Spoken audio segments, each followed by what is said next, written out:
우리 소망을 찾는 이 그 사역 중에서 밝은빛 프로젝트라는 것이 있습니다. 이 밝은빛 프로젝트는 그러니까 밝은 빛이라는 것이 어두운 곳에 비춰서 그 어두운 곳에 그 빛이 되어주고 생명이 되어주는 사역을 감당하는 것을 말하죠. 그래서 밝은빛 프로젝트는 이건 뭐 여러 가지 사역이 있었지만 코로나가 시작됐을 때 스프레이 소독제라는 것을 한 1000여 개를 쪽방촌에 나눴던 그런 일들이 바로 밝은빛 프로젝트고요. 그리고 또한 너무 더워서 선풍기가 필요할 때 우리 스탠드형 선풍기가 말고 벽걸이형 선풍기를 직접 달아주고 했던 그런 것들이 밝은빛 프로젝트가 되는 거고요. 그리고 마스크가 품귀 현상이 있을 때 마스크를 나눴던 일, 그리고 또 김치가 가장 어려울 때, 김치가 가장 힘든 시기가 있잖아요. 8월달 정도 되면 김치가 아니라 금치가 되죠. 그럴 때 쪽방에 김치를 나누는 거죠. 그런 방법으로 이 밝은 프로젝트를 통해서 정말 필요한 것들을 나누는 그런 시간을 갖는 거고요. 그래서 매년 뭐 8월 정도 전후에서 김치를 나누는 일들을 했던 것 같습니다. 올해도 그걸 생각하고 있었는데 사역이 너무 바쁘다 보니까 그걸 계속 미루었고 또 8월 달에 할 수 없는 상황이 돼버렸습니다. 그래서 기도를 했었는데 어떻게 하지? 그랬는데 이번 월요일날 갑자기 우리 동역교회 있는 서울 강연교회에서 전화가 왔어요. 혹시 염소탕 필요합니까? 라고. 그래서 이게 하나님의 또 사인이구나 생각을 했죠. 밝은빛 프로젝트를. 생각해보니까 무더위에 지쳤잖아요. 저분들이 얼마나 힘들어요, 무더위가. 근데 그분들에게 염소탕을 그래도 한 그릇씩 대접할 수 있는, 물론 폐기로 되어 있는 거지만 600g 팩으로 되어 있는 거지만 그걸 나누면 되겠다. 제가 못하니까, 우리가 못하니까 하나님께서 하게 하시는 거구나. 그래서 그 염소탕을, 팩으로 된 염소탕을 400개를 바로 보내주셨고요. 300개는 지금 쪽방촌에 쪽방 상담소를 통해서 또 직접 우리가 나누기도 하면서 나누고, 300개를 또 저희가 또 나누고 있는 과정 중에 있습니다. 하나님께서 하게 하시더라고요. 이렇게 우리가 기도만 하고 마땅한 시간과 여건을 갖추지 못할 때, 저희 교회 그 사역 중에 또 지역아동센터 공복방 담금 아동 사역이 있죠. 그 사역에는 아이들이 복지 그 사역으로 하기 때문에 CCTV가 반드시 있어야 됩니다. CCTV가 꽤 비싸잖아요. 카메라가 4개 정도가 되고. 네, 그 CCTV가 고장이 나서 이제 의뢰를 했습니다. 이 CCTV를 기증해 준 곳이 있어요. 꽤 비싼 CCTV인데 예사전자라는 곳에 그 집사님이 그 CCTV를 기증해 주셨고, 그리고 이제 오셔서 고치는 것으로 끝날 줄 알았더니 이분이 아예 최신형으로 새로 기기와 카메라를 다 가지고서 새로 교체를 해주셨어요. 너무 미안해서 우리가 좀 비용을 감당하겠습니다. 절대 안 된다는 거예요. 그런데 이분이 경제적으로 지금 회사가 잘 나가는 회사가 아니고 굉장히 힘든 상황이 있음에도 불구하고 우리가 어떤 비용도 내는 걸 허락하지 않으셨어요. 그래서 그 CCTV가 잘 지금 더 너무 좋은 CCTV로 교체가 됐고요. 그리고 마침 또 그곳 같이 왔던 직원분 한 분이 믿음이 없는 분이었는데 마지막 마치고 나서 복음을 전하고 영접을 하고 그 대표님과 같이 그 광영교회 같이 나가시도록 그렇게 권면을 해드렸었습니다. 이번 주에는 우리 그룹홈에 중국에서 사역하는 선교사님 2분이 여자 선교사님들이 오셨어요. 그래서 저희가 그 방을 정리를 하고 깨끗이 정리를 하고, 그리고 나서 이제 목요일 날 오셨는데 부랴부랴 저희는 서울역 블레싱 사역 때문에 나갔는데 그곳에 있는 자매가 뭐 시키지도 않았는데 환영한다는 웰컴이라는 문구가 달린 것들을 붙이고, 그리고 이렇게 데코레이션을, 그분들 환영하는 데코레이션을 이쁘게 했더라고요. 저는 미처 그 생각을 못 했었는데 또 그런 마음으로 섬겨주셔서 그분들이 왔을 때 저희가 나름대로 깨끗하게 쾌적하게 준비를 했었고, 그리고 환영하는, 웰컴하는 어떤 그런 것들이 있었기 때문에 오셔서도 마음이 좋았겠다라는 생각을 했습니다. 물론 식사 대접을 하려고 했는데 시간이 안 맞아서 못했고, 그 대신에 과일을 가져가서 같이 기도하고 나누는 시간을 가졌습니다. 이런 나눔들이 또 우리 성도 여러분들의 그 나눔들이 소망을 찾는 이 사역이 이루어져가는 아름다운 원동력이 되고 있고요. 토대가 되는 거죠. 기독교는 바로 나를 위한 삶이 아니라 하나님을 위한 삶, 이웃을 위한 삶을 살아가는 거죠. 그것이 기독교 정신의 본질입니다. 조이 선교회라는 선교회가 조이라는 이름이 붙은 게 하나님이 첫 번째고 최우선이고 그 다음에 이웃이 두 번째고 내가 세 번째라는 의미에서 조이라는 이름이 붙어 있죠. 근데 요즘 세상은 심지어 교회들도 내가 나밖에 모르는 그런 세상으로 점점 흘러가는 것 같아요.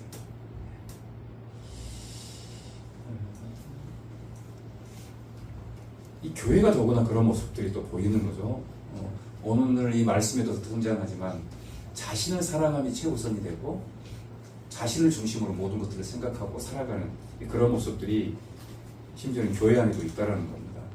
그래서 자신을 사랑하는 것이 중심이 되고 나의 유익을 구하는 것이 최우선이 되는 그런 삶들을 살아가는 사람들로 넘쳐나죠. 그러니까 세상이 혼탁해졌고 여러 가지 문제들이 발생을 하고 있습니다. 말세는 이것이 더 심해지는 거고요. 그런데 이걸 자기의 나를 사랑함, 나만을 사랑하는 거예요. 자기의. 그걸 이제 그 나르시시즘이라는 용어로 그리스 로마 신화에 나오는 그 신화를 바탕으로 해서 자기에 빠진 사람을 나르소시즘이라고 하는데 보니까 원어적인 의미는 원래 이름은 나르소시시즘이라고 하더라고요. 그래서 그 나르소시즘이 생겼던 배경을 보면 그리스 로마 신화에 등장하는데 이 나르키소스라는 사람이 태어나요. 이 사람은 그 물의 여신과 그러니까 강의 여신과 물의 그 신 사이에 태어나는데 인물이 워낙 출중합니다. 너무나 출중한데 그때는 보통 이렇게 신탁이라는 게 있었어요. 예언을 하는데 얘가 자기 얼굴을 보게 되면 빨리 못 살고 오래 못 살고 죽게 될 것이라는 신탁을 받게 되죠. 그리고 나서 자기 얼굴이 출중하니까 그래서 그 어머니가 주변의 거울들은 다 없앱니다. 이 얼굴이 비칠 만한 거 다 없애고 그리고 얼굴을 볼 수 있는 환경들을 아예 다 없애는 일들을 하게 되죠. 근데 이 사람 자체가 나르키소스라는 사람이 워낙 잘난 사람이고 그러니까 아주 교만했습니다. 그래서 아나무인이었습니다. 그래서 그 잘난 인물을 보고 많은 사람들이 따라다니고 그리고 사귀자라고 하고 그랬는데 그 중에서 요정이었던 에코라는 사람이 에코는 뭐죠? 에코가 돌아온다는 메아리라는 의미죠. 지금 메아리 의미가 그렇게 된 건데 에코라는 이 요정이 이 사람에게 완전히 반했습니다. 그래서 계속 따라다니고 계속 어떻게든 좀 같이 함께 사귀어보자고 했는데 완전히 무시를 해버려요. 사람 취급을 하지 않나 봐요. 그래서 너무 실망해서 이 사람이 돌이 되버립니다. 에코라는 사람이. 그래서 돌이 되고 나서 그때는 이제 신화적인 요소들이니까요. 저주의 기도를 하게 됩니다. 이 사람이 그 악한 길로 자기 모습을 보고 악한 길로 빠져버리기를 저주하는 저주 신에게 저주의 기도를 하고 그 저주 신이 그걸 들어주게 되죠. 그래서 어느 날 이제 이 사람이 나르키소스가 이렇게 길을 가다가 정말 아주 투명한 샘물이 있었습니다. 너무 그냥 얼굴이 잘 보이는 그 샘물에서 목이 말라서 물을 마시다가 쭉 보니까 너무 아름다운 머리카락, 머릿결, 얼굴, 하얀 얼굴에 너무 아름다운 사람을 본 거예요. 이게 자기 자신이었죠. 그걸 보고 자신이 자기를 사랑하게 되는 거예요. 거울에서 거기서 떠나질 않아요. 계속 보면서 와 아름답다, 너무 아름답다. 자기에게 사랑이 빠지게 돼요. 자신에게. 그래서 밥도 먹지 않고 계속 그렇게 하다가 어떻게 돼요? 굶어 물에 빠져 죽게 된다라는. 그래서 그 나르소시즘이라는 게 그렇게 생기게 되죠. 지나친 자기를 사랑하는 모습. 그래서 이제 자기를 사랑한다라는 부분이 좀 이렇게 더 넓게 보면 자기 연민. 그 자기를 사랑하는 사람이 자기 연민에 빠집니다. 자기 연민은 자기에 빠진 사람이 그걸 성취하지 못했을 때 뭐 자기에 대해서 막 자신을 불쌍히 여기는 그런 마음, 그걸 자기 연민이라고 하죠. 그것까지 포함하는 건데요. 인간의 죄성의 가장 본질적인 부분은 나를 사랑하는 거예요. 자신을, 자기에 빠지는 거예요. 그렇죠?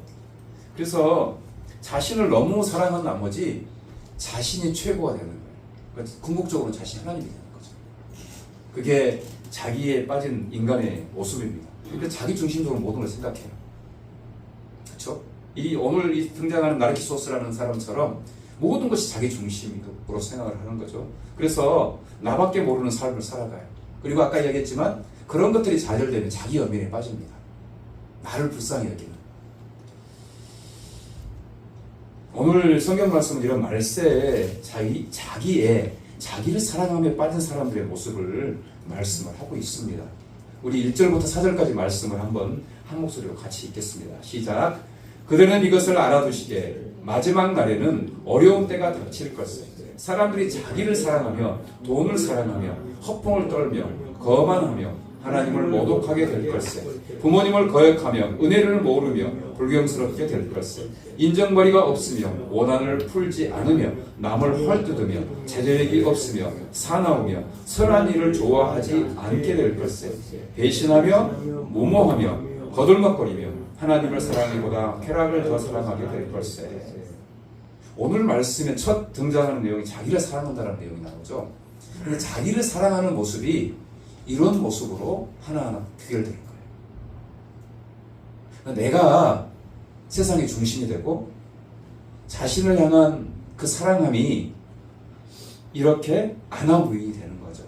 그래서 물질로 돈으로 자신을 치닫으려고 해야 내가 최고가 돼. 허풍을 떨고 거만해지고 교만해지고 사람 앞에서 다른 사람은 안아부인 뭐 다 우습게 여기는 거죠. 부모도 고역해요. 나를 낳아준 부모도. 그리고 은혜를 몰라요. 인정머리 없고 원한을 풀지 않으며 남을 헐뜯으며. 왜요? 내가 최고가 돼야 됩니까? 자제력도 없어요. 내가 조금 나의 자존심이 상하게 되면 자제력을 잃어버려요. 사나웠고 선한 일을 좋아하지 않아요. 선한 일이라는 게 내가 아닌 남을 향한 마음이잖아요. 그것이 아예 없는 사람인 거죠. 그래서 배신하고. 근데 가장 큰 핵심은 뭐냐 그러면 내가 하나님처럼 돼야 되기 때문에 하나님을 모독해요. 하나님이 없다 해요. 그러니까 오늘 이 말씀의 핵심은 나를 사랑하는 내가 인생의 삶의 주인이고 내 뜻대로 해야 되는데 그것을 이루어가는 과정들을 오늘 나머지 나열된 내용들로 정의가 되는 거죠. 자기에게 빠지게 되면 이런 모습으로 삶이 그렇게 흘러가게 되고요. 나를 지으신 하나님, 나를 세상에서 가장 존귀한 하나님의 자녀로 삼으신 하나님마저도 떠나게 되는 거죠. 배반하게 되는 거죠. 은혜라는 것도 모르게 되고 그래서 자기 중심적으로 살아가는 거죠. 하나님을 대적하는 거죠. 근데 여기서 우리가 우상을 섬긴다라고 할 때 우상이라는 것은 어떤 걸까? 여러분 우상에 대해서 계속 나오잖아요. 우상은 딱 어떤 거냐 그러면 나를 자기에 빠진 사람이 교만함과 탐욕을 나의 내면의 탐욕을 거울에 비친 그 모습으로 만들어낸 게 나의 내면의 욕망과 자기애를 그대로 만들어낸 게 우상입니다. 그러니까 나의 내면에 나만 사랑하고 나 중심적인 삶을 살아가고 욕망으로 살아가는 모습을 우상이라는. 그러니까 우상은 어때요 여러분? 우상이 뭐 이렇게 보잘것없게 지어졌던가요? 우상은 화려하고 특이하고 뭔가 대단한 것입니다. 황금 색깔로. 우상은 나의 내면에 나의 모습과 자기 탐욕을 그대로 그려낸 것이 우상이라는 거예요. 그래서 금송아지가 나오고요. 황금으로 뭔가가 나오는 거죠. 우상에 빠지는 것은 너무 당연한 거예요. 자기에 빠진 사람. 하나님은 없다 하는 거죠. 근데 이런 어떤 모습, 또 이단들의 모습이기도 한데요. 신앙이라는 것을 어떻게 해요? 자기 욕망과 자기 일을 성취하는 수단으로 삼아요. 그 신앙이 본질이 아니에요. 신앙은 거치려는 거죠. 우리 말씀 한번 읽어볼까요? 5절 6절 말씀을 읽겠습니다. 시작. 경건의 모양새는 가지고 있지만 경건의 능력은 부정한 것이니 그들은 이런 사람들을 가까이 하지 마시게. 이런 사람들은 가운데서 집집마다 슬쩍 들어가서 어리숙한 여자들을 속여 포로 삼는 사람들이 나오게 되지. 그런 여자들은 이미 여러 죄 아래 눌려있고 여러 가지 욕망에 끌려다니고 있네. 인생이 자기에 빠져있고 내가 세상의 중심이라고 생각하고 그 욕망으로 살아가는 사람은요, 신앙은 그것을 더하게 하는 수단으로 여겨요. 신앙이 수단인 거죠. 그냥 내가 더 뛰어난 존재로 내가 하나님처럼 되는 데 있어서 신앙이 보조수단이 되는 거죠. 그게 오늘 이 말씀에 경건의 모양새는 가지고 있지만 경건의 능력은 부정한다라고 했잖아요. 경건의 능력 대신에 하나님을 부정하는 거예요. 근데 경건의 틀은 외형은 가지고 있으면서, 그리고 이제 이게 이단의 모습입니다. 이단이라는 게요, 이런 인간의 심리를 교묘하게 활용하는 게 이단들이에요. 신앙의 이름으로 자신들의 욕망을 채워줄 수 있는 누가 있어요? 교주가 있어요. 교주가 우상인 거예요. 그 모습에 나를 비추는 거예요. 이단은 다른 거 없어요. 신앙의 이름을 또는 기독교라는 이름을 가지고 있지만 그들의 중심 가운데는 내가 주인이고 내 욕망을, 내 쾌락을 누리는 것이 중심에 있기 때문에 우상을 섬기는 사람들이 나의 내면의 욕망과 쾌락을 우상에게 이렇게 거울처럼 만들어내듯이, 그래서요, 이단들은 교주들이요, 대단해야 됩니다. 세상의 모든 것들을 다 누리는 자가 돼야 돼요. 마음대로 할 수 있는 그것을 나도 누리고 싶은 거예요. 그러니까 오늘 이런 이단들이 그들을 향해서 집집마다 슬쩍 들어가서 어리숙한 여자들을 속여 포로로 삼는 사람들이 나오게 되지. 그런 여자들은 이미 여러 죄 아래 눌려있고 여러 가지 욕망에 끌려다니고 있는 거네. 이단에 빠지는 것이, 물론 잠깐 이단에 있다 빠져나올 수도 있지만 이단에 지속적으로 빠진 사람들의 특징은 그런 인간적인 욕망들이 내면에 있어요. 그러니까 그런 교주가 우상처럼 보여주고 나도 저렇게 될 수 있다는 소망을 계속 심어주는 거예요. 통일교나 신천지가 피라미드 구조로 계속 되어 있고요. 그런 의식을 계속, 너희들이 이렇게 헌신하면 점점 높아져서 나처럼 될 수 있다라고 이만희가 그러는 거죠. 통일교 교주가 그러는 거고요. 그게 이단의 모습이에요. 그냥 욕망에 끌려다니고 있는 사람이 계속해서 이단에 빠져 그대로 나오지 못해요. 그 내면에 그것이 자리하고 있고 신앙의 모습이 그런 모습으로 정리가 되기 때문에요. 요즘 참 안타깝게도 뉴스를 장식하는 분들 중에 목사님들이 계시고 또 장로님들이 계시더라고요. 그러니까 이분들이 경건의 모습은 있을지 모르지만 경건의 능력을 부인하는 사람들의 모습인 거죠. 그러니까 신앙이라는 틀로 자기의 사업이나 자기의 욕망을 채우는 수단으로 삼아요. 권세와 명예를 얻는 수단으로. 그러다 보니까 근데 그것은요, 오늘 이 말씀처럼 드러나게 되어 있어요. 부끄럽잖아요. 세상의 권력과 세상의 권세와 결탁을 해요. 종교라는 이름으로. 그런데 그게 때가 되면 그 부끄러움이 다 드러나 버리잖아요. 만천하에 드러나잖아요.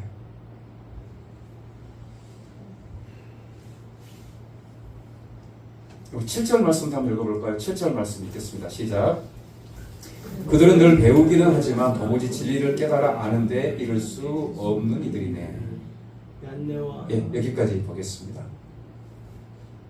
그러니까 이제 신앙이라는 게 나의 삶의 본질이 아닌, 그리스도가 하나님이 내 본질이 아닌 나의 유익과 나를 사랑함, 내가 세상의 중심이 되고자 하는 그 마음에 신앙을 보조수단으로 삼는 그런 삶을 살아가는 삶 가운데 말씀을 배워요. 근데 오늘 이 말씀에 도무지 진리를 깨달아 아는데 이룰 수가 없는 이들이네. 말씀이 어떤 걸까요? 역시 종교라는 게, 신앙이라는 게 나의 모습이 하나님처럼 되고 내가 부와 명예와 권세를 얻는 수단으로 여기기 때문에 말씀도 취사 선택을 하는 거죠. 내게 유익이 된다라고 생각하는 것. 내가 이 세상에서 뭔가 권세를 얻고 높아진다라고 생각할 수 있는 말씀으로 그걸 악용하기도 하고, 또 그런 말씀을 잘 추려서 내 삶 가운데 그것을, 그 말씀으로 나의 삶을 합리화하는 거죠. 거기서 성장이 있을 수가 없어요. 그러니까 그런 경우는 십자가를 이야기하면, 그리고 섬김을 이야기하면, 헌신의 삶을 이야기하면 막 거절해요. 손사래를 쳐요. 힘들어해요. 하나님은 내 인생의 보조수단이 되어야 하는 게 되기 때문에. 그런데 내가 피조물이라는 사실을 망각해요. 내가 흙으로 지어졌고 내가 그가 무도한 죄인이라는 사실을 인정하지 않아요. 자기의 나를 사랑함, 하나님은 아예 없는 삶을 살아가는 그런 모습 가운데 내게 유익이 되는 것, 내 삶에 유리하다고 생각되는 영향만 받아들이고 나머지는 예측하고, 또 그런 사람들끼리 커뮤니티를 만들어요. 공동체를 만들어요. 끼리끼리. 이런 상황 가운데 신앙의 성장이라는 게 있을 수가 없죠. 보는 관점이 다른데요. 다른 길을 가는데요. 말씀이 우리 가운데 들어올 수 있는 것은 말씀을 있는 그대로 받아들이고 그 말씀이 나의 삶 가운데 삶의 의미가 되는 거예요. 나를 책망할 때 그 책망을 기꺼이 받아들이고, 내가 의의 길로 가라라고 말씀하셨을 때, 십자가의 길을 가라고 하셨을 때 나를 살리신 십자가의 그 은혜에 반응해서 내가 십자가의 길을 걸어가는 거예요. 기쁨으로 그 길을 걸어가는 것. 그럴 때 우리는 하나님의 나라를 경험하고 영적 성장이 이루어지고 그리스도의 제자로 거듭나는 기쁨을 맛보게 된다는 겁니다. 우리 그런 사람의 대표적인 그 사람들이 등장하죠. 우리 8, 9절 한번 읽어볼까요? 8, 9절 읽겠습니다. 시작. 얀네와 얀브레가 모세에게 맞섰던 것 같이 이 사람들도 진리에 맞서고 있네. 정신이 완전히 썩은 사람들, 믿음에 대하여는 쓸모없는 이들로 검증된 사람들이 말이야. 그렇지만 그들이 더 멀리 앞으로 나아가지 못할 것에 그들의 생각 없음이 모두에게 아주 분명하게 드러날 테니까. 얀네와 얀브레의 경우에도 그렇게 되었던 것처럼 말이지. 아까 얘기했지만 이런 신앙의 삶을 살아갈 때요, 그러니까 그리스도가 주인 되시고 십자가가 내 인생의 중심에 있지 않는, 그래서 나를 사랑함 또는 나의 명예와 권세를 위해서 신앙을 보조수단으로 삼는 그런 신앙의 모습은 드러나게 되어 있다는 겁니다. 이단들이 그렇게 드러나는 거예요. 신천지가 다 이단으로, 통일교, 신천지가 지금 뭐 다 드러나 버리잖아요. 믿음, 이런 어떤 모습들은 감출 수가 없어요. 그래서 드러나게 되어 있어요. 얀네와 얀브레라는 사람이 어떤 사람이냐 그러면, 여러분 모세가 출애굽을 할 때 10가지 이적을 행해죠. 그죠? 근데 그때 그러니까 애굽의 박사 중에서 또는 술사 중에서 모세가 행했던 기적을 그대로 행했던 사람도 있어요. 그쵸? 근데 이 출애굽기는 그게 등장하지, 이름들이 등장하지 않고 그냥 술사, 박사라고 나오죠. 근데 그들이 모세가 행한 것처럼 똑같이 해요. 네. 지팡이가 뭐가 돼요? 뱀이 되는 기적을 행해요. 또. 그리고 또 물이 뭐가 되게 하는 거예요? 나이가 물이 피가 되게 하는 기적 똑같이 해요. 그쵸? 그래서 사람들이 오 대단하다라고 했겠죠. 근데 이제 마지막으로 가면 갈수록 못하게 되죠. 어떤 기적을 못하죠? 자, 모세가 이가 생기게 하는, 그래서 온통 그 애굽 땅을 이가 생겨서 덮게 하는, 먼지로 이가 되게 하는. 근데 그걸 못해요. 세상을 속이고 세상의 권세로 뭔가를 할 수 있을 것 같아요. 근데 그들의 본질은 하나님을 의지하고 하나님이 그들의 본질이 아니고 그들의 욕망과 타락과 바로와 함께하는 쾌락과 권세가 그들의 마음의 중심에 있는 거잖아요. 그들이 아마 애굽에서는 제사장이라고 일컬었을 거예요. 근데 그들의 본질은 드러나 버리는 거잖아요. 욕망과 세상의 쾌락과 탐욕으로 치닫는 얀네와 얀브레. 얀네와 얀브레라는 이름은 이제 디모데 전서에도 나오고 이렇게 그 바울을 통해서 등장을 하죠. 그러니까 아마 전승에 등장하던 이름인데 그 이름이 바울이 그 출애굽기는 등장하지 않지만 바울이 전승에 의해서 얀네와 얀브레. 이 스갱이라는 사람이 염소를 키워요. 산양. 그래서 그 염소를 키웠는데 그 염소들이 좀 클만 키워서 이제 좀 이제 쓸만하다라고 하면 다 도망을 가요. 6마리째 그렇게 했어요. 도망을 가서 어떻게 돼요? 늑대의 밥이 돼버리는 거예요. 그러니까 이게 울타리 안에 있는 게 싫은 거예요. 자유롭고 싶어서 도망을 가요. 6마리째가 그렇게 해요. 그래서 이제 7마리째는 좀 어리고 작은 염소로 사서 키우게 됩니다. 그리고 어려서부터 이제 여기는 이제 약간 우화적인 요소들이 있기 때문에 이 염소에게 계속 그러니까 염소가 좀 더 자유로울 수 있도록 그 울타리 안에 있으면서도 이렇게 끈을 매놨었어요. 끈을 길게 마음껏 달릴 수 있도록. 그래서 그 늑대 이야기를 합니다. 울타리를 떠나면 늑대가 우리 6명째 6마리 다 떠나서 늑대의 밥이 되었어. 그러니까 제발 떠나지 말고 이 알이 있는 게 좋아. 이 알이 있어. 라고 계속 이야기를 합니다. 이제 어렸던 이 염소가 이쁘고 귀여웠던 염소가 좀 자라요. 근데 싫은 거예요, 그게.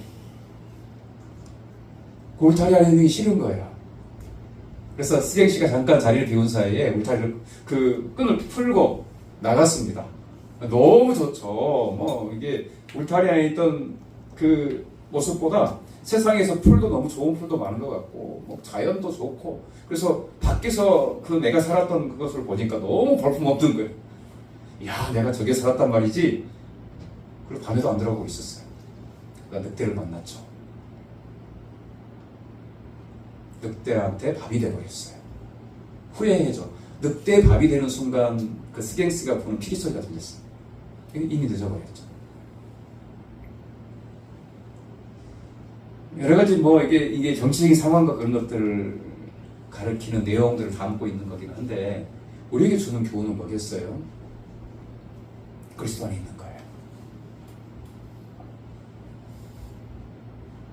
세상의 쾌락과 욕망, 나를 사랑하니 내 뜻대로 내 멋대로 하고 싶은 사람들이 좋아 보일 거잖아요. 근데 결말은 그 주님을 떠난 주님의 품을 떠난 삶은요 죽음이에요. 죽음. 수없이 경험하면서도 오늘 디모데에게 그 디모데의 삶에 대해서 바울이 너무 칭찬하는 내용이에요. 그 말씀 10절로 다시 한번 돌아가볼까요? 10절. 네, 10절로. 그런데 그들은 나를 바싹 뒤따라왔네. 바싹 뒤따라왔네. 바싹. 이 제사적인 원리입니다. 이 디모데는요, 그 바울이 1차 전도여행을 왔을 때요, 그도 신앙은 있었는데 그냥 일반적인 신앙이었던 것 같아요. 근데 바울이 복음을 전하는 모습 보고 너무 놀라버렸어. 매를 맞아서 죽음 일부 직전까지 가서 버려졌어요. 그래서 저는 포기하겠다라고 생각을 했는데 다음날 또 일어나서 복음을 전하는 모습을 보면서 여기 신앙이 도대체 뭐지? 그래서 1차 전도여행을 하고 2차 전도여행을 다시 또 그 지역을 방문했을 때 기꺼이 디모데가. 그러니까 너무 충격을 받은 거예요. 신앙이 도대체, 저 사람의 신앙은 도대체 뭐지? 저렇게 얻어맞고 그렇게 핍박을 당하고 고난을 당하는데 다음날 일어나서 복음을 전하는 모습을 보면서 너무 놀라운 거예요. 저 사람의 신앙은 나도 본받고 싶다라고 해서 2차 전쟁부터 따라놨어요. 그때부터 이렇게 했던 이거예요. 그냥 일거수일투족을 다 따라서 했어요. 그러니까 바울이 하는 그 모든 복음을 전하고 말씀을 나누고 그냥 먹고 자고 같이 하는 거죠. 그걸 다 따라서 배웠어요. 고난도 같이 했어요. 좋은 것만 같이 한 게 아니에요. 고난 받는 것도 같이 하고. 그러면서 이 디모데 신앙이 바울이 뭐라고 해요? 내 아들, 내 영적 아들이라고. 그리고 마지막 이제 사형 선고를 앞두고 마지막 유언과 같은 편지를 누구에게 보내요? 디모데에게, 에베소의 교회에 있던 디모데에게 보내는 거죠. 그러니까 제자 훈련이 그런 거예요. 말씀만 이렇게 배우는 게 아니고 그 삶과 인격을 배워가는 거죠. 그런적으로는 이 바울이 이렇게 살아가는 삶의 근본 원동력이 누구예요? 예수 그리스도를 본받는 거잖아요. 예수님의 십자가와 예수님의 그 사랑을 경험하고 나서 다메섹 도상에서 예수님을 만나고 나서 그 예수님의 사랑의 깊이와 넓이를 알고 나서 그 예수님이 하셨던 행적들을 그대로 따라 사는 거잖아요. 그것이 또 디모데에게 흘러간 거고요. 이게 제자 훈련이에요. 저는 이 사역을 하면서 저와 같이 동역했던 사역자들이 꽤 많았었어요. 저는 안타까운 것이 있다면 제가 이렇게 여러 가지로 부족한 사람입니다. 저렇게 능력 있는 사람이 아니에요. 근데 저는 그럼에도 불구하고 이 사역을 하면서 우리 노숙인들이나 쪽방군들을 대하는 그들을 축복하고 그들에게 복음을 전하는 모습, 그리고 할 수만 있다면 그리스도의 생명을 나누고 만나는 사람들 그 자리에 손잡고 기도해주는, 제가 뭐 어떻다라는 의미가 아니에요. 그런 모습을 좀 같이 배웠으면 좋겠는데 대부분 사역자들이 관심이 없더라고요. 깜짝 놀랐어요. 그렇게 권면을 하고 해도 안 돼요.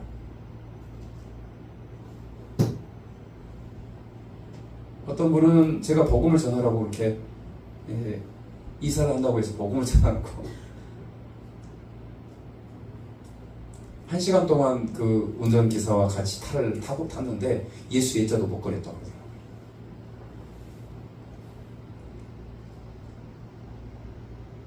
근데 이건 이야기는 본질적인 이야기가 아니고요. 정말 중요한 것은 예수 그리스도의 삶과 인격을 내가 말씀을 통해서 보고 말씀이신 그분이 이 땅에 오셔서 하셨던 그 십자가의 삶과 사랑과 인격과 그분의 그 마음과 그분의 그 길들을 내가 그대로 배우고 따라가는 거예요. 오늘 이 말씀처럼 나를 바싹 따라왔네. 바울이 디모데를 볼 때 그런 모습이 너무 귀하고 아름다워서 마지막 유언과 같은 디모데 후서를 쓸 때도 디모데에게, 그리고 그것이 흘러갈 것을 믿었던 거죠. 이게 제자 훈련입니다.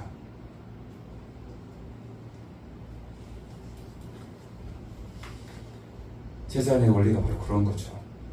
근데요, 우리가 이렇게 살아가는 데 있어서 자, 이전에 잘못된 신앙,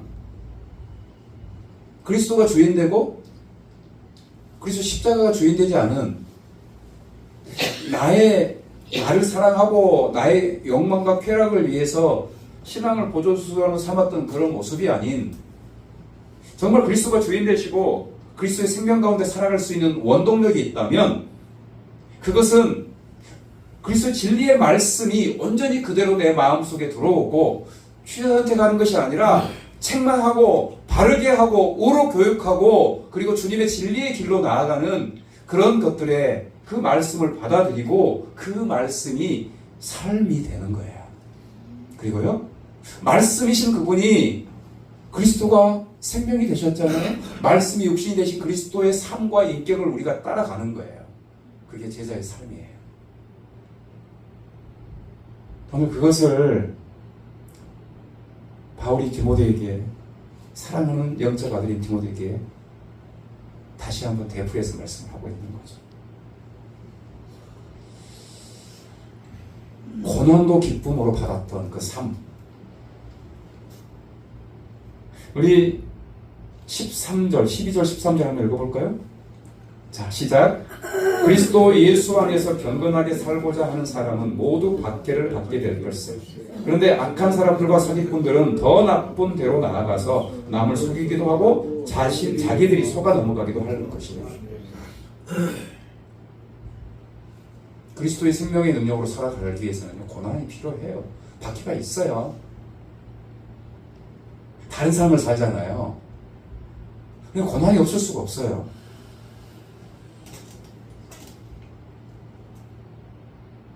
세상은 그 고난이 아니라 서로 속이고 내가 세상의 주인 되고 내가 위에 서려고 하는 그런 경쟁을 하다 보니까 서로 사기치고 서로 미워하고 서로 속이면서 속아 넘어가고 속고 하는 그런 삶을 살아가죠. 근데 그리스도의 생명의 길을 걸어가면 고난이 있지 않을 수가 없어요. 고난에 대해서 그게 내가 지금 그리스도의 생명으로 살아간다는 증거고 하나님의 자녀라는 증거인 거예요.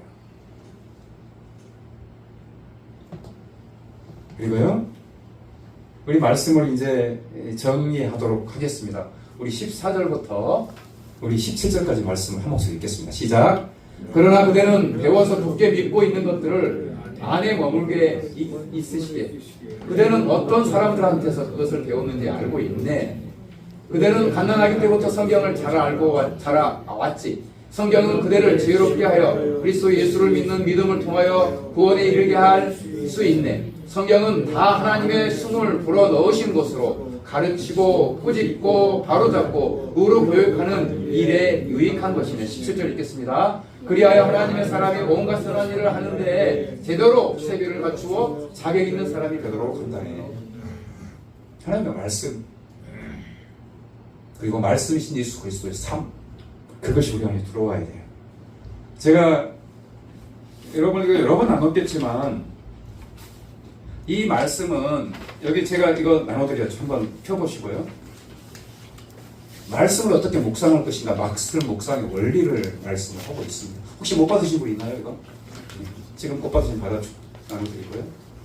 못 받으신 분 손 들어주세요. 예. 못 받으신 분들. 저는 이것만 기본으로 배워드리고요. 우리가 신앙생활하는 데 있어서 오늘 이야기했던 대로 그 앞에 1절부터 9절까지 나오는 그런 삶, 그 신앙에서 떠나서 새로운 피조물로 살아갈 수 있는 능력을 갖출 수 있다고 생각을 해요. 말씀 묵상을 하는 원리가 오늘 이 말씀 중에서 특별히 배우고 그 안에 거하라고 하셨던 그 말씀의 핵심이 디모데후서 3장 15절부터 17절까지 나와 있어요. 말씀에 대한 전반적인 부분이 정리되어 있다고 할 수 있고요. 말씀 묵상은 어떻게 해야 될까라고 말씀을 하고 있는 내용입니다. 그래서 여러분에게 말씀 묵상의 원리를 한번 여러분과 함께 나누면서 오늘 말씀을 마무리하게 될 것입니다.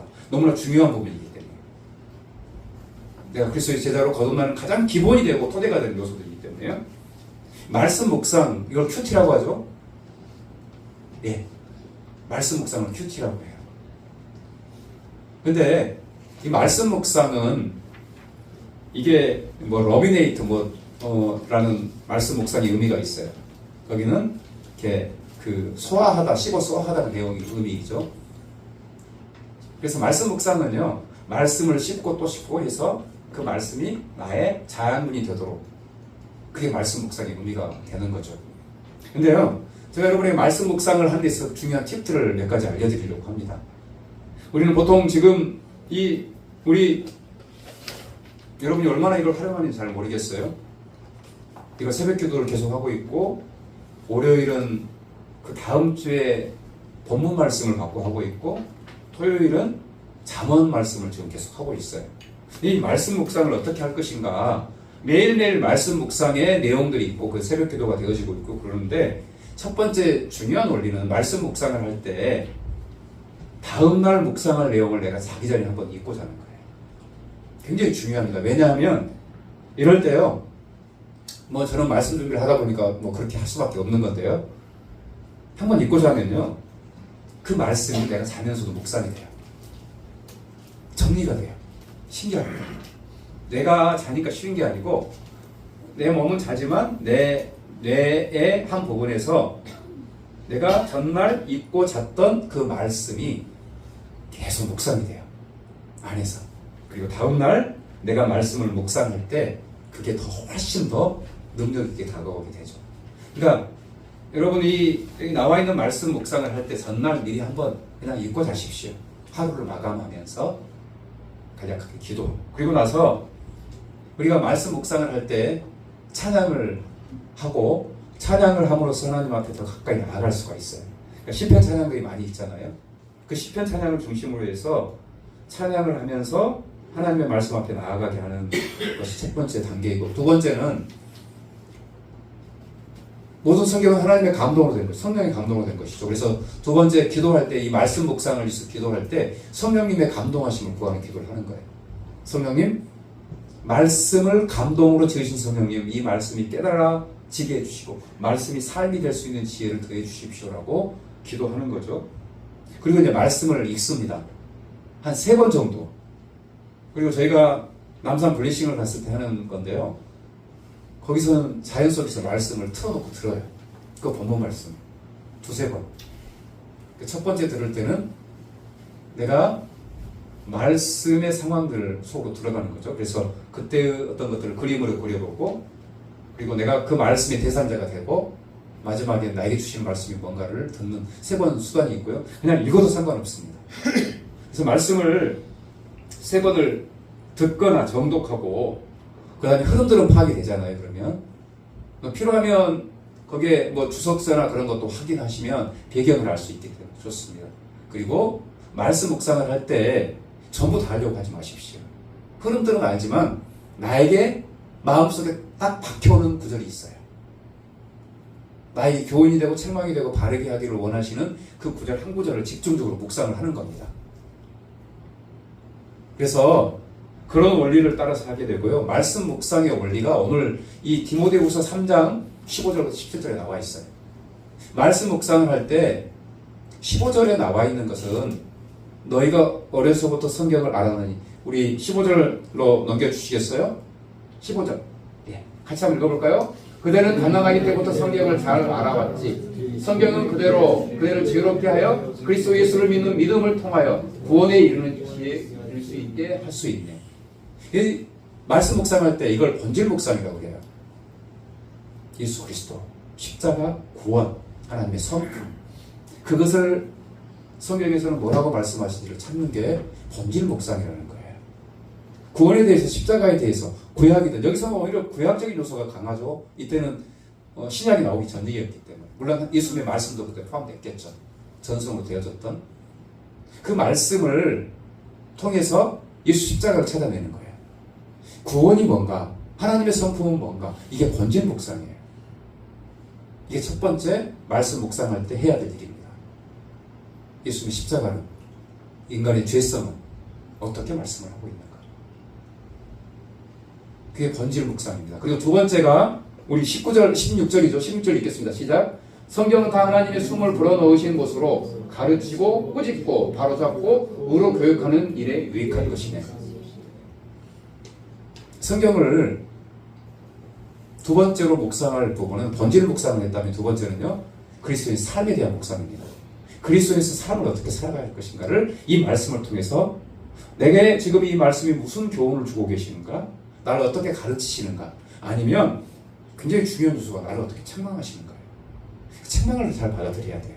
말씀을 통해서 이건 실화가 아니라 나의 어떤 죄나 허물들에 대해서 책망하는 내용들에 대해서 더 귀를 기울여야 돼요. 그래서 그것이 기도가 되게 하고요. 그 다음에 내가 어떻게 하면 바른 길로 갈 것인가, 그리고 내가 이 땅에서 구해야 할 하나님의 자녀로서 하나님의 나라와 의는 무엇인가를 묵상하는 게 두 번째 16절의 묵상입니다. 이 묵상이 이렇게 된다면 17절 마지막은 뭐겠어요? 삶으로 어떻게 옮겨갈 것인가, 적용에 대한 말씀입니다. 우리 17절 말씀 한번 읽어볼까요? 읽겠습니다. 시작. 그리하여 하나님의 사람이 온갖 선한 일을 하는데 제대로 체비를 갖추어 자격 있는 사람이 되도록 한다네. 여기는 개역 개정을 보면 먼저 등장하는 게 우리의 믿음의 성장에 관한 거예요. 그러니까 적용을 할 때 내가 믿음으로 성장하려면 어떻게 내가 해야 될까? 기도는 어떻게 해야 되고, 그리고 말씀 묵상은 어떻게 해야 되고, 내가 또 영적으로 성장하기 위한, 나 자신을 위한 성장을 위한 그런 적용은 무엇일까 찾아내는 거예요. 그리고 두 번째 적용은 이웃들을 향한 적용입니다. 그러니까 선한 일을 하기 유익하도록 하나님의 사람으로 온전케 되는 것이 첫 번째라면, 두 번째는 선한 일은 뭐예요? 이웃과의 관계 안에서예요.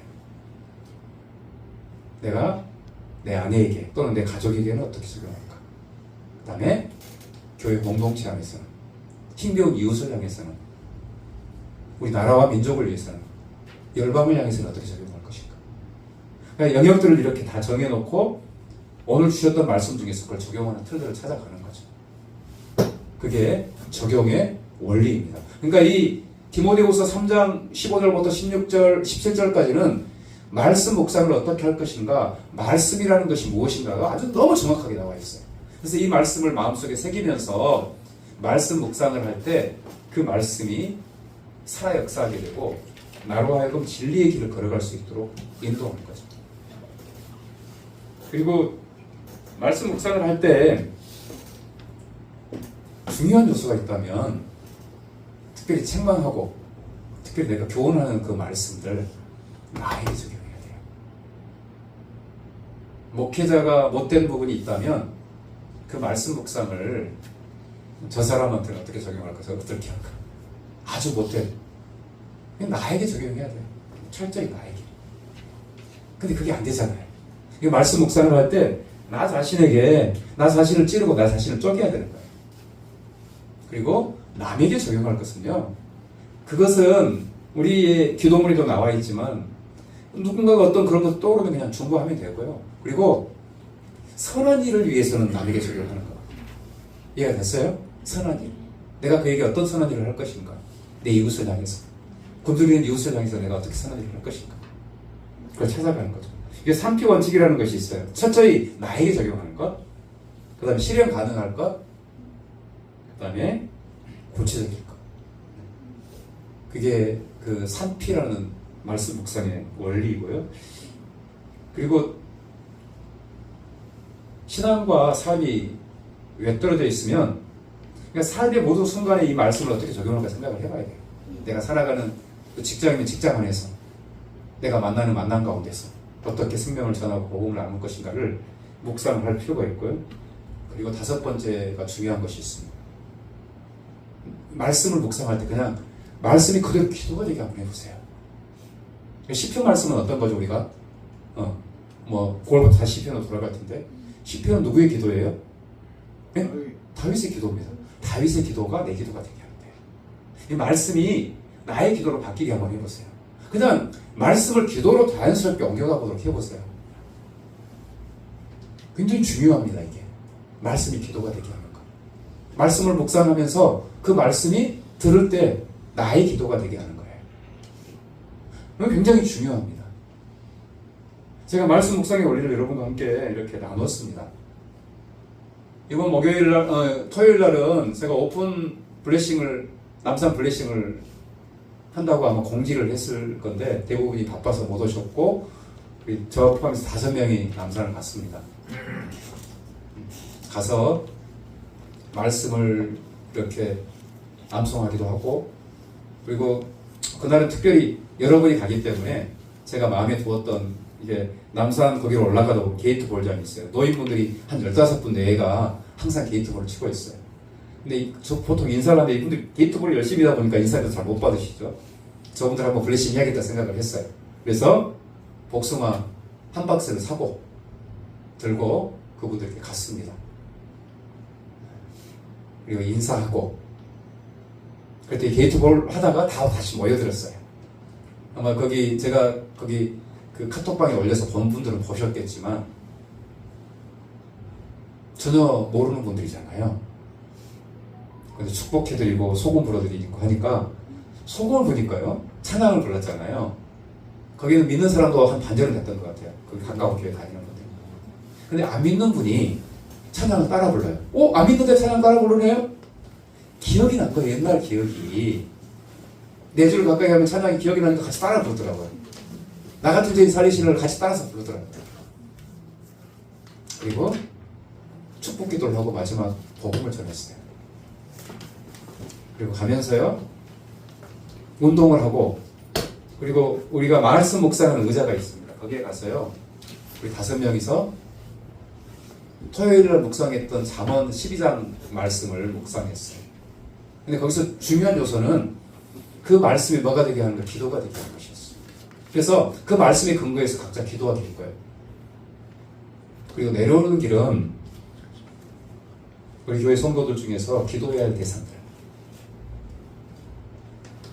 그냥 떠오르는 사람들 기도합시다라고 기도했어요.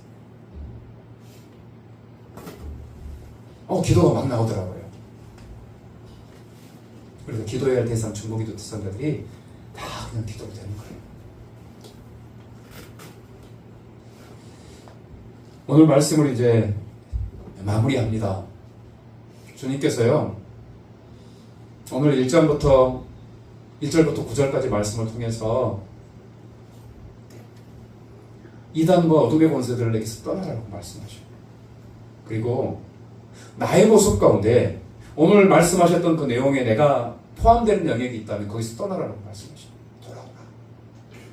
그리고 디모데가 바울의 그 삶과 인격을 그대로 따라서 너무 가까이서 동행하면서 삶과 말씀과 고난과 괴로움까지도 함께 동행하며 모든 것들을 받아들이고 그리스도의 제자가 된 것처럼 말씀을 묵상하고 말씀이 삶이 되어서 그리스도의 제자로 살아가라고 말씀하셔요. 마지막 때 이건 예수님의 간절한 마음이 바로 이 바울을 통해서 우리에게 들려주시는 거예요. 주님께서 그렇게 말씀하셔요. 우리 끝으로 찬양 하나, 우리 찬양집 49장에 있는 찬양인데요, 제가 가사를 여러분에게 불러드리면서 이 찬양 부르고, 오늘 48장입니다. 48장. 죄송합니다. 예수가 우리를 부르는 소리 있나요? 찬양집 좀 이렇게 좀 나눠주실 분 나눠드리고요. 48장입니다. 예수가 우리를 부르는 소리.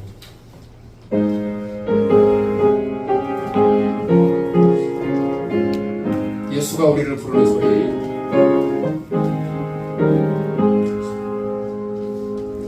예수가 우리를 부르는 소리, 그 음성 부드러워.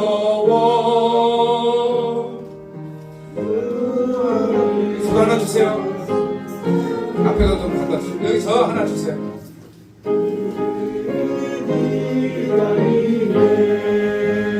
오라 오라 오라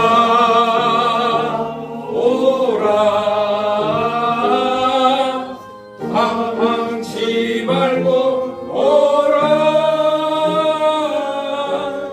죄 있는 자들아 이리로 오라. 주 예수 앞에 오라. 간절히 오라고 부르실 때, 간절히 오라고 부르실 때에 우리는 지체하랴. 우리는 지체하랴. 주님의 은혜를 외아리 받고 못 들은 채 하려나. 오라 오라 오라 오라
이리로 오라.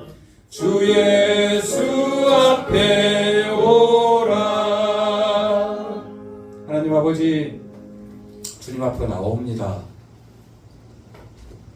주님, 우리 가운데 있는 내가 주인 되고 내 욕망과 내 쾌락의 요소가 조금이라도 있다면 그 자리를 떠나서 주님 앞으로 나와서 디모데처럼 그리스도의 삶과 인격을 따라서 그리스도의 제자로 살아가는 은혜, 말씀이 그리스도의 구원하심이 우리를 교훈하시고 책망하심이 바르게 함이 의를 교육함이 그리고 우리가 선한 일로 쓰임받기를 원하심이 우리 마음 가운데 심어져서 그 길로 걸어가게 하여 주시옵소서. 감사드리오며 예수님의 이름으로 기도드립니다. 아멘.